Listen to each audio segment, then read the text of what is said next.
அதிகாரம் 6.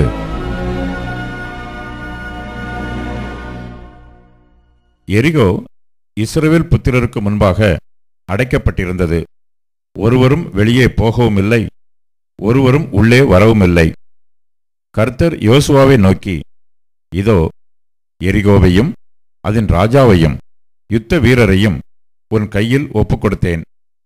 யுத்த புருஷராகிய நீங்கள் அனைவரும் பட்டணத்தை சூழ்ந்து ஒரு தரம் சுற்றி வாருங்கள்.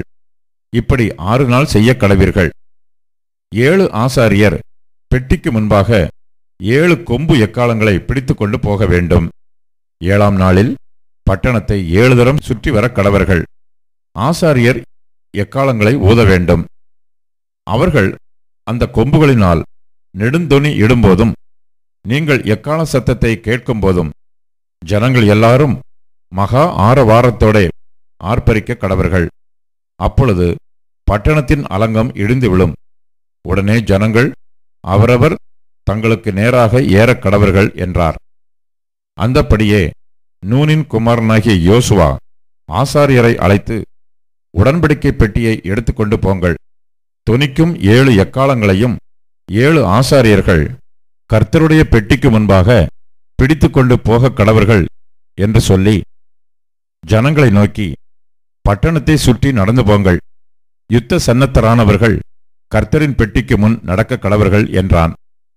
யோசுவா ஜனங்களிடத்தில் பேசினவுடனே தொனிக்கும் 7 எக்காளங்களை பிடித்திருக்கிற 7 ஆசாரியர் கர்த்தருக்கு முன்பாக நடந்து எக்காளங்களை ஊதினார்கள். கர்த்தருடைய உடன்படிக்கை பெட்டி அவர்களுக்கு பின் சென்றது.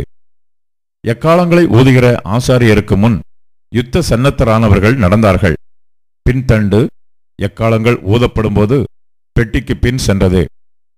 யோசுவா ஜனங்களை நோக்கி, நான் சொல்லும் நாள் மட்டும் நீங்கள் ஆர்ப்பரியாமலும் உங்கள் வாயினால் சத்தம் காட்டாமலும் இருங்கள். உங்கள் வாயிலிருந்து ஒரு பேச்சும் புறப்பட வேண்டாம்.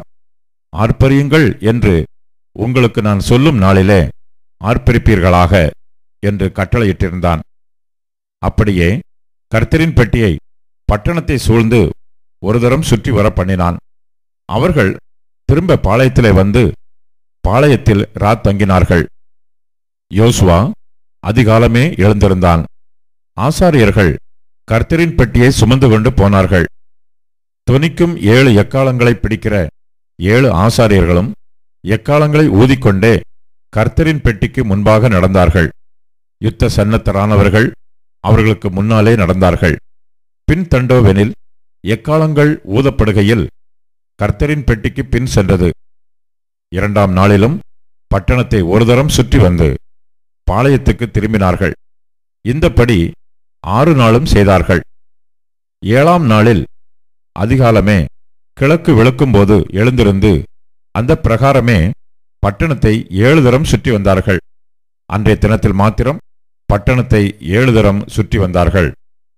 7ஆம் தரம் ஆசாரியர் எக்காளங்களை ஊதுகையில் யோசுவா ஜனங்களை நோக்கி, ஆர்ப்பரியுங்கள், பட்டணத்தை கர்த்தர் உங்களுக்கு ஒப்புக் கொடுத்தார். ஆனாலும் இந்த பட்டணமும் இதிலுள்ள யாவும் கர்த்தருக்கு சாபத்தீடாயிருக்கும்.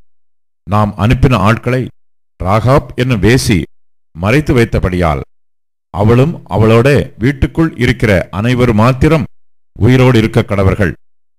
சாபத்தீடானதில் ஏதாகிலும் எடுத்துக்கொள்ளுகிறதினாலே நீங்கள் சாபத்தீடாகாதபடிக்கும் இஸ்ரவேல் பாளையத்தை சாபத்தீடாக்கி அதை கலங்க பண்ணாதபடிக்கும் நீங்கள் சாபத்தீடானதற்கு மாத்திரம் எச்சரிக்கையாயிருங்கள். சகல வெள்ளியும் பொன்னும் வெண்கலத்தினாலும் இரும்பினாலும் செய்யப்பட்ட பாத்திரங்களும் கர்த்தருக்கு பரிசுத்தமானவைகள். அவைகள் கர்த்தரின் பொக்கிஷத்தில் சேரும் என்றான். எக்காளங்களை ஊதுகையில் ஜனங்கள் ஆர்ப்பரித்தார்கள்.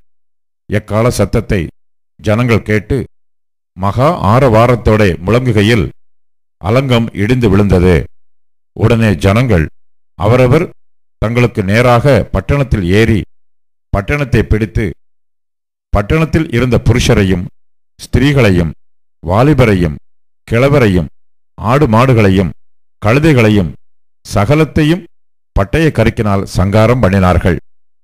யோசுவா தேசத்தை வேவு பார்த்த 2 புருஷரை நோக்கி, நீங்கள் அந்த வேசியின் வீட்டிலே போய் நீங்கள் அவளுக்கு ஆணையிட்டபடி அந்த ஸ்திரீயையும் அவளுக்கு உண்டான யாவையும் அங்கே இருந்து வெளியே கொண்டு வாருங்கள் என்றான்.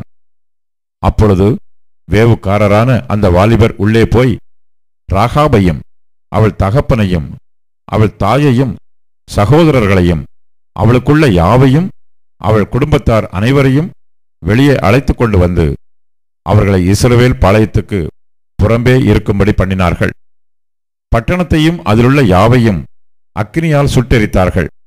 வெள்ளியையும் பொன்னையும் வெண்கலத்தினாலும் இரும்பினாலும் செய்த பாத்திரங்களையும் மாத்திரம் கர்த்தரின் ஆலய பொக்கிஷத்தில் சேர்த்தார்கள்.